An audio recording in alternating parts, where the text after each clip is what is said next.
Baik, saya akan membacakan kebenaran firman Tuhan yang terambil dari Mazmur 82 ayat 1 sampai 8.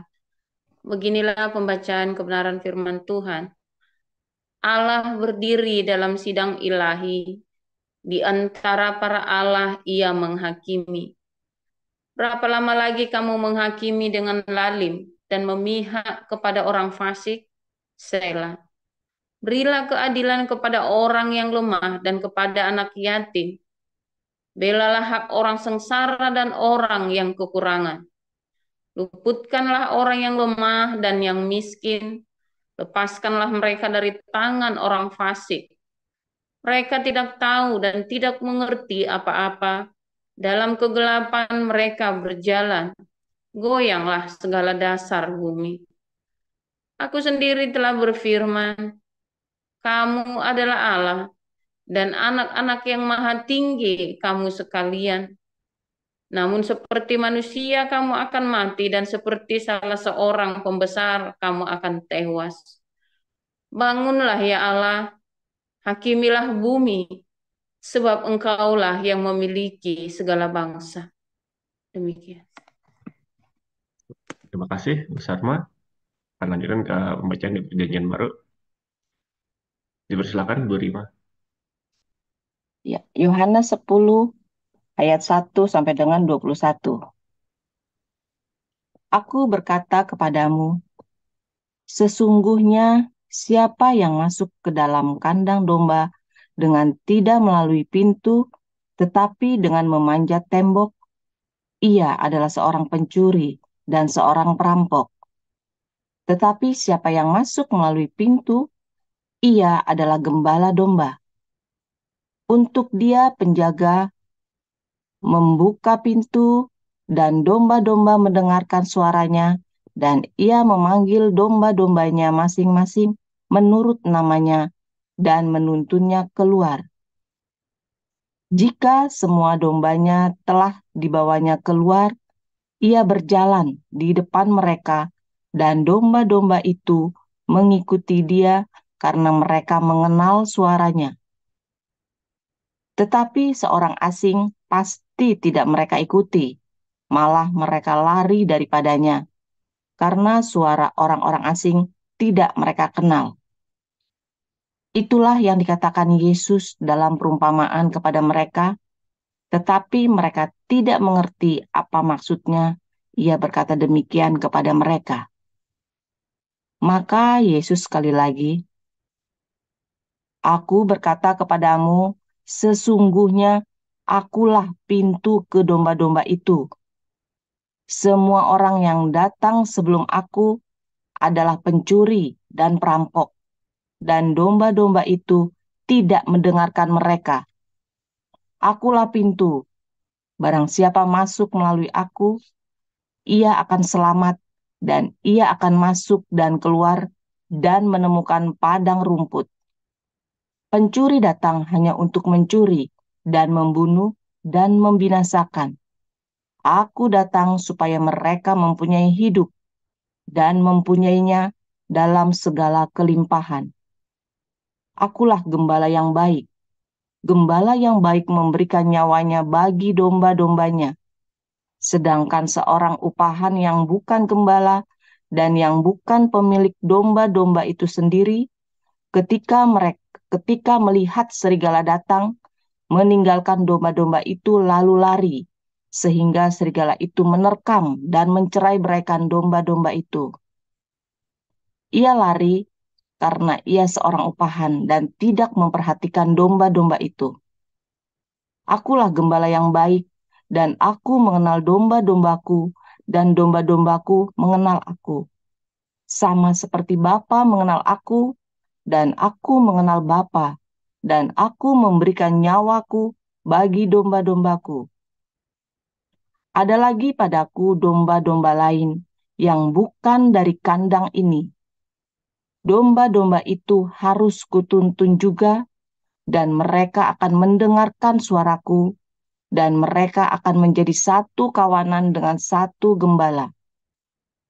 Bapa mengasihi aku, oleh karena aku memberikan nyawaku untuk menerimanya kembali. Tidak seorang pun mengambilnya daripadaku, melainkan aku memberikannya menurut kehendakku sendiri. Aku berkuasa memberikan dan berkuasa mengambilnya kembali. Inilah tugas yang kuterima dari Bapakku. Maka timbullah pula pertentangan di antara orang-orang Yahudi karena perkataan itu. Banyak di antara mereka berkata, "Ia kerasukan setan dan gila. Mengapa kamu mendengarkan dia?" Yang lain berkata, "Itu bukan perkataan orang yang kerasukan setan. Dapatkah setan memelekkan mata orang-orang buta?"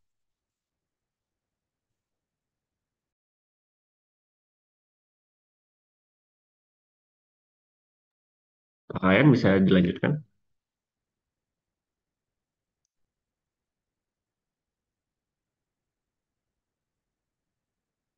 Pakaian,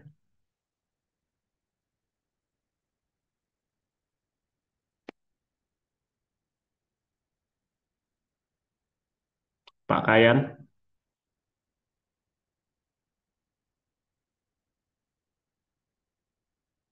oke, sepertinya pakaian tidak online. Ah, oke, mungkin. Mungkin Ibu Rima Bu, bisa lanjutin lagi, Pak. ya, hmm. Bu Rima, Ayat 20, ya, ayat 22. Tidak lama ya, kemudian tibalah hari raya Pentahbisan Bait Allah di Yerusalem. Ketika itu musim dingin.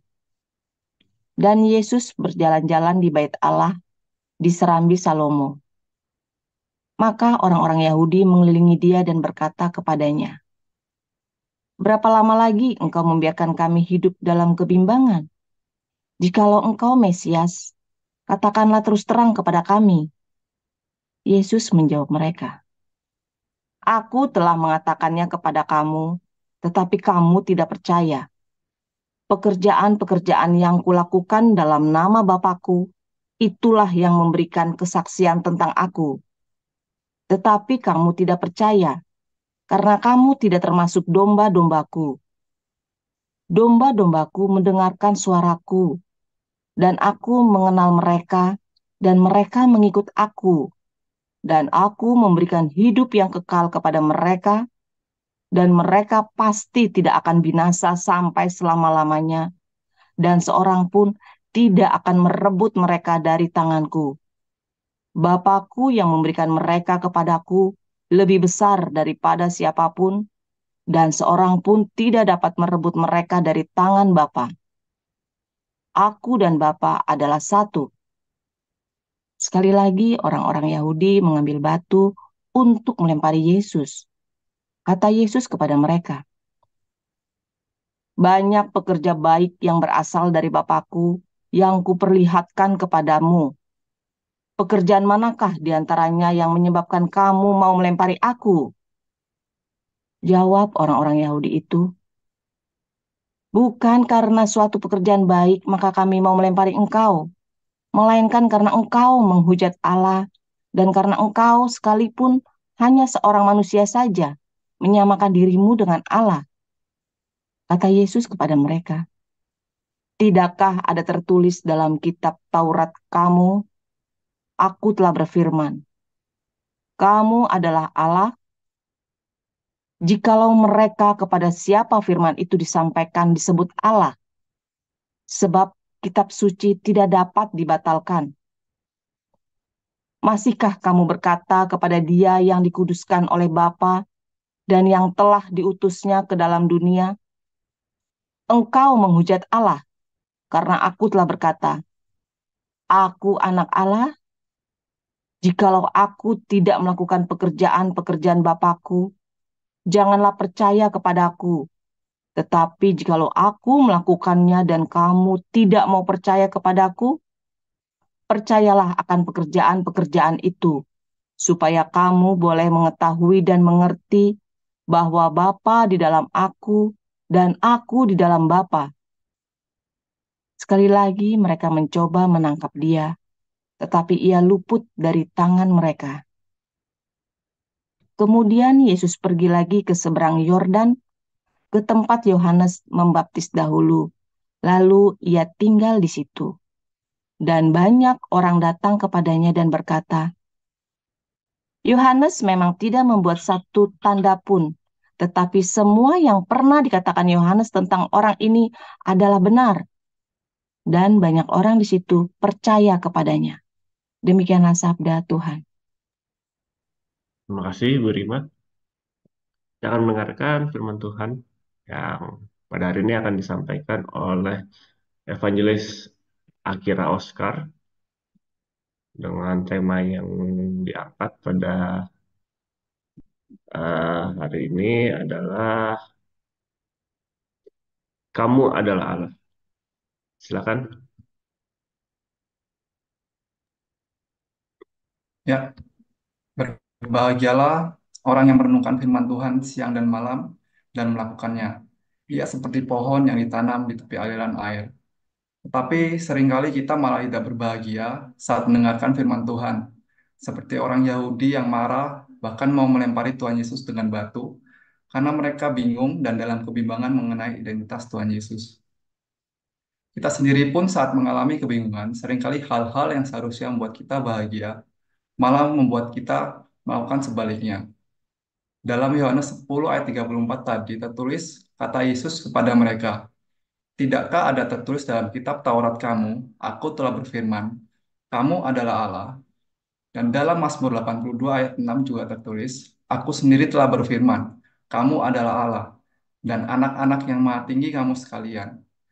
Dari kedua ayat ini, kita melihat bahwa Tuhan Yesus ingin memberitahu kepada mereka, dan kita semua kalau kamu adalah Allah. Kesadaran dan keyakinan bahwa kita adalah Allah inilah yang membuat kita bahagia saat merenungkan dan melakukan firman-Nya. Karena di dalam firman-Nya dijelaskan bagaimana kita sesungguhnya menjalani kehidupan sebagai Allah. Setelah kita tahu kalau kita adalah Allah, sekarang kita mau menjadi Allah yang seperti apa? Apakah Allah yang semuanya sendiri, yang merubah hukum seenaknya, atau Allah yang semena-mena pada umatnya? Tentu tidak, bukan? Dari bacaan kita tadi kita tahu bahwa Yesus sebagai anak Allah diperumpamakan seorang gembala yang baik. Gembala yang baik saat serigala datang untuk menerkam domba-dombanya akan mempertaruhkan bahkan memberikan nyawanya. Tuhan Yesus menunjukkan kepada kita bahwa Dia adalah Allah yang memberikan nyawanya untuk domba-dombanya. Tuhan Yesus menunjukkan kepada kita bahwa Allah sejati adalah kasih. Hal ini juga ditunjukkan dalam 1 Yohanes 4 ayat 8. Barang siapa tidak mengasihi, ia tidak mengenal Allah, sebab Allah adalah kasih. Setelah kita mengetahui bahwa Allah adalah kasih, maka dapat disimpulkan bahwa kamu adalah kasih. Kita semua adalah kasih. Pada renungan kali ini, aku mau berbagi mengenai kasih itu sabar. Kalimat yang pertama yang ditulis tentang kasih di kitab 1 Korintus. Kata sabar di sini berasal dari kata makros yang berarti lama dan tumos yang berarti penderitaan. Sehingga kata sabar juga bisa diartikan menjadi lama di dalam penderitaan. Kita hidup di dalam dunia ini mengalami berbagai-bagai penderitaan. Penderitaan yang mungkin dibuat oleh ulah orang lain maupun kita sendiri. Penderitaan yang kita alami tersebut tidak ada apa-apanya jika dibandingkan dengan penderitaan yang Tuhan kita alami semasa hidupnya. Tuhan kita Yesus Kristus mengalami banyak penolakan dari bangsanya sendiri. Tuhan juga mengalami hukuman paling terkutuk sehingga dia mengalami penderitaan yang begitu sadis. Penderitaan-penderitaan tersebut menunjukkan kita bagaimana Tuhan kita adalah Allah yang sejati.